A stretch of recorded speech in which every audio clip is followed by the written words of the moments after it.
4 বিঘে সম্পদ জায়গা জমি রেখে গেছে, এর অংশীদার আমি, তাহলে সন্তান কি করবে? জীবনের বিনিময় হলেও বাবার সম্পদ সে রক্ষা করবে।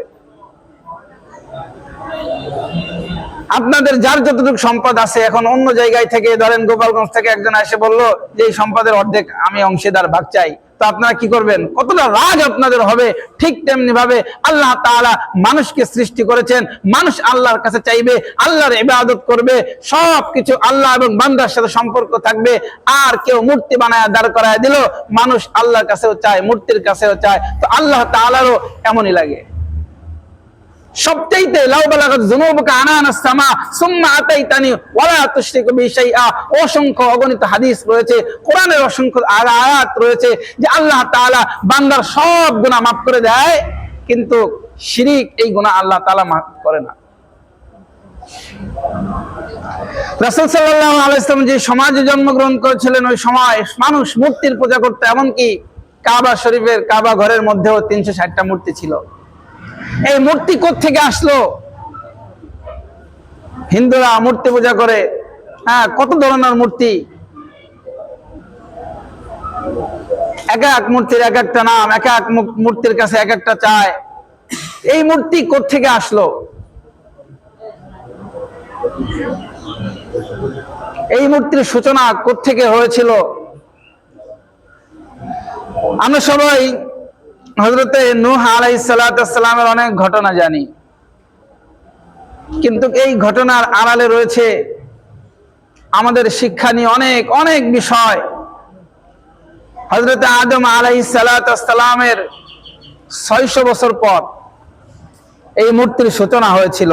ইব্রাহিম, হযরতে নূহ আলাইহিস সালাতু ওয়াস সালামের 600 বছর আগে, অর্থাৎ 1200 বছর পর হযরতে আদম আলাইহিস সালাতু ওয়াস সালামের 1200 বছর পর নূহ আলাইহিস সালাতু ওয়াস সালাম জন্মগ্রহণ করেছিলেন। তো এর আগেই গোটা পৃথিবীর সমস্ত মানুষ মূর্তির পূজা করত।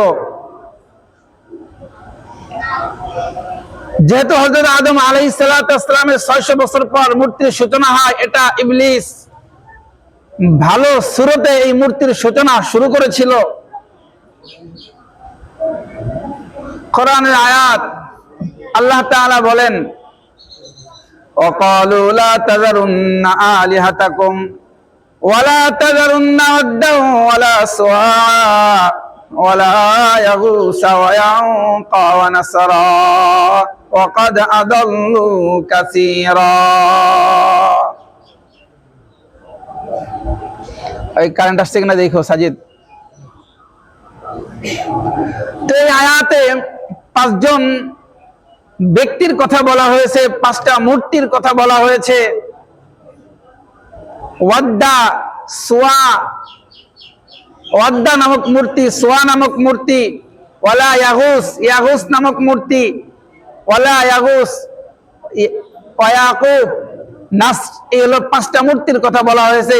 তবে এই যে 5 জন ব্যক্তির কথা বলা হলো, এই ব্যক্তি ছিল বড় বুজুর্গ, 5 জন ভালো ব্যক্তি, বড় আল্লাহ ওয়ালা ব্যক্তি ছিল। আর তাদেরকে কেন্দ্র করে মানুষ মূর্তি বানিয়েছিল কি জন্য, তারও বিস্তারিত বর্ণনা ইতিহাসের পাতায় আছে। তো খুব স্বাভাবিকভাবেই একবার ইবলিস মানুষদেরকে বলতে লাগলো, হযরত আদম আলাইহিস সালাতু ওয়াস সালামের 600 বছর পর ইবলিস সূচনা করেছিল মূর্তির। এভাবেই সূচনা করেছিল যে মানুষদেরকে সে বলতে লাগলো যে তোমাদের নবী সে মানুষের সুরতে মানুষের সামনে আসছে।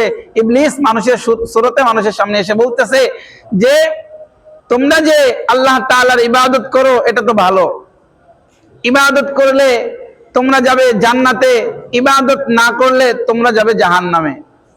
তো ইবাদতটা যে করতেছো, তোমাদের নবী তো এর আগেও আর অসংখ্য অগণিত নবী যেহেতু আসছে, তার আগেও নবী আসছিল, একজন নবী মারা যাওয়ার পরে ইবলিস এই সূরতে বলতেছে তোমাদের নবী তো মারা গেছে, এখন তোমরা একটু চিন্তা ভাবনা করো, তোমাদের যেই নবী মারা গেছে, নবী থাকতে তোমাদের ইবাদতটা কেমন হতো, আর নবী চলে যাওয়ার পরে ইবাদতটা কেমন হচ্ছে। নবী থাকলে ইবাদতটা খুব মজবুত হয়, খুব ভালোভাবে সে ইবাদত করতে পারে। আর সে যদি নবী না থাকে, সামনে না থাকে, কাছে না থাকে, তাহলে কেমন যেন অনেক মানে একটা দূরত্ব ভাব তৈরি হয়ে যায়, আল্লাহ তাআলার সাথে দূরত্ব ভাব, ইবাদতের থেকে সে মানুষ পর্যায়ক্রমে দূরে যেতে থাকে। তো মানুষজন বলতেছে ঠিকই তো, নবী থাকলে তো আমাদের ইবাদতটা আমরা খুব ভালো করতাম, নবী তো নাই, তো কি করা যায়? তো ইবলিস বলতেছে আমি তোমাদেরকে একটা পরামর্শ দিই।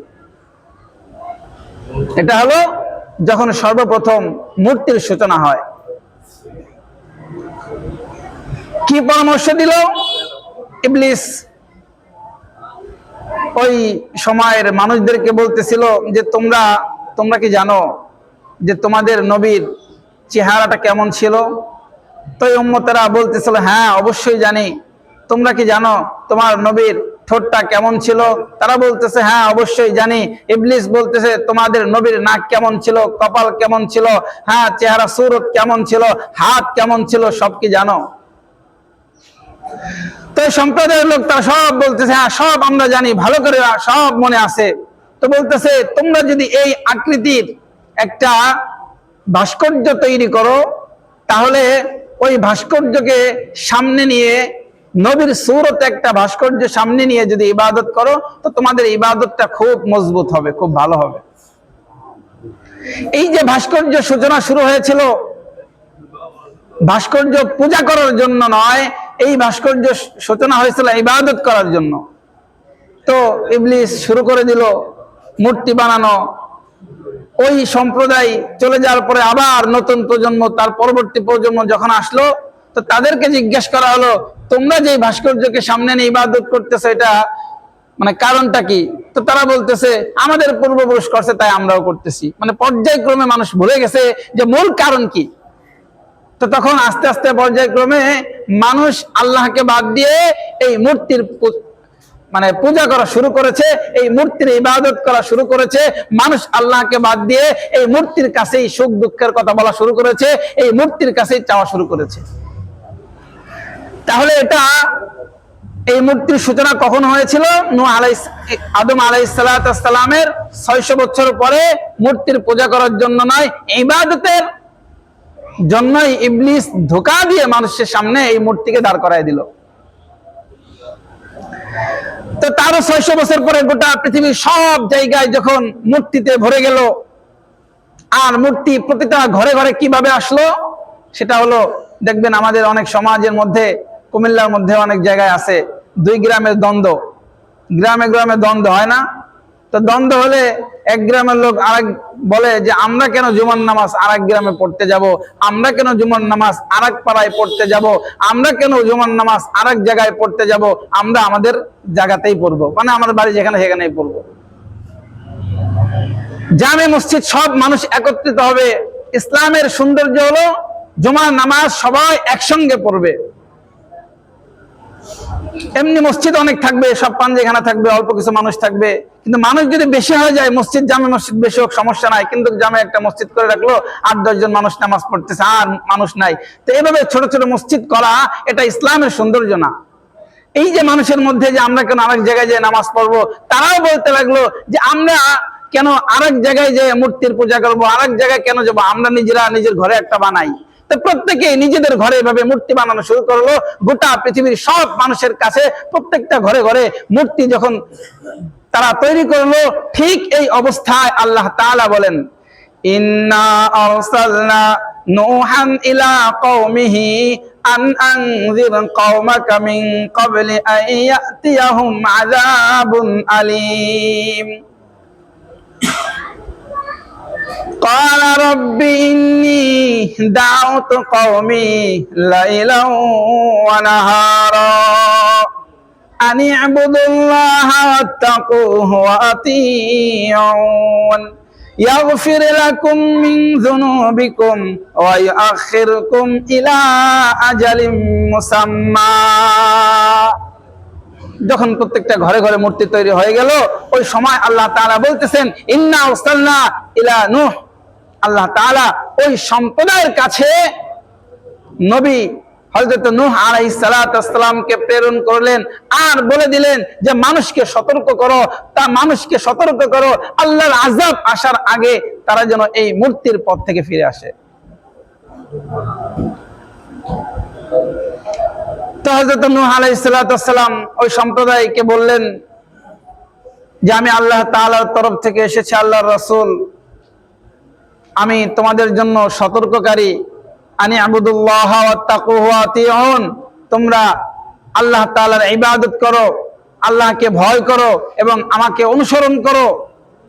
তাহলে ইয়াগফির লাকুম মিন যুনুবিকুম ওয়া ইউআখিরকুম ইলা আজালিন মুসাম্মা, আল্লাহ তাআলা তোমরা যে মূর্তির পূজা করতে যে গুনাহ তোমরা করছো সব গুনাহ আল্লাহ তাআলা মাফ করে দেবে যদি আল্লাহ তাআলার ইবাদত করো, আল্লাহ তাআলাকে ভয় করো, আমাকে মানো। তো মুসা আলাইহিস সালাতু ওয়াস সালাম বলতেছে, ক্বালা রাব্বি ইন্নী দাউতু কওমি লাইলা ওয়া নাহারা। তিনি দিন রাত 900 বছরেরও বেশি সময় ধরে মানুষকে দ্বীনের দাওয়াত দিলেন। তিনি মানুষকে আল্লাহ তাআলার পরিচয় দিলেন, তাওহীদের কথা বললেন, একত্ববাদের কথা বললেন, জান্নাতের কথা বললেন, জাহান্নামের ভীতি প্রদর্শন করালেন। 900 বছরেরও বেশি